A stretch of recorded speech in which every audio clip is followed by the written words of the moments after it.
Süleymanın məsəlləri 23-cü fəsil. Bir ağa ilə süfrəyə əyləşəndə qarşında olana yaxşı bax.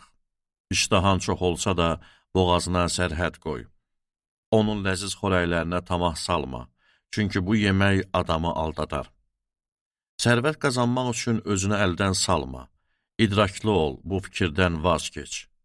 Gözünü sərvətə diksən yox olar. Birdən qanadlanar, uçub qartal tək göyə qalxar. Xəsisin çörəyini yemə, onun ləziz xörəklərinə tamah salma. O ürəyində hər şeyin hesabını eləyər. Dilində sənə ye, iç deyər, amma ürəyi ilə dili bir deyil. Yediyin loğmanı qusarsan. Dediyin bütün şirin sözlər boşa çıxar. Axmağın qulağına söz demə, çünki sənin ağıllı sözlərinə xor baxar. Qədim sərhəd daşının yerini dəyişmə, yetimlərin əkininə girmə, çünki onların hamisi qüvvətlidir, səndən olan münaqişəyə o baxar. Qəlbini tərbiyəyə, qulaqlarını bilik sözlərinə ver. Uşağa tərbiyə ver, bundan vaz keçmə.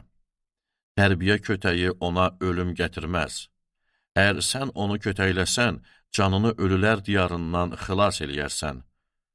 Oğlum, ürəyin hikmətli olarsa, mənim də ürəyim sevinər.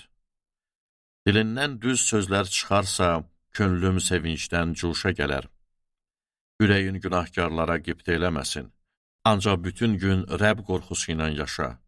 Sənin də bir aqibətin var, ümidin boşa çıxmaz. Oğlum, dinlə, hikmətli ol. Qəlbini düz yola bağla.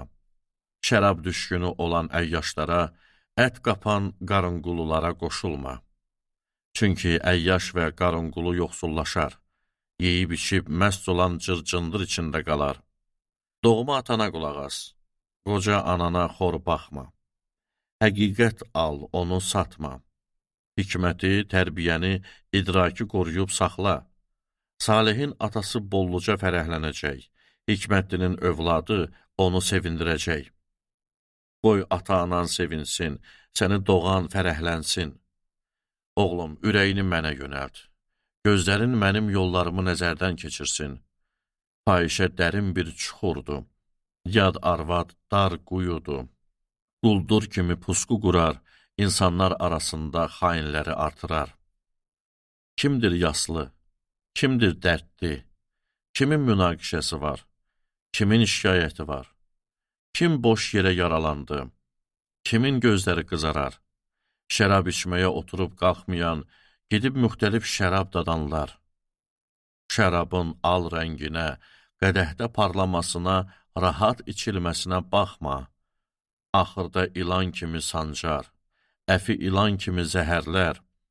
Gözlərinə qəribə şeylər görünər, qəlbinə əyri fikirlər gələr.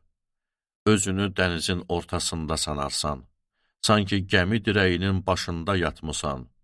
Deyərsən, məni vurublar, hiss eləməmişəm, məni döyüblər, heç bilməmişəm, yenə içmək üçün nə zaman ayılacağam?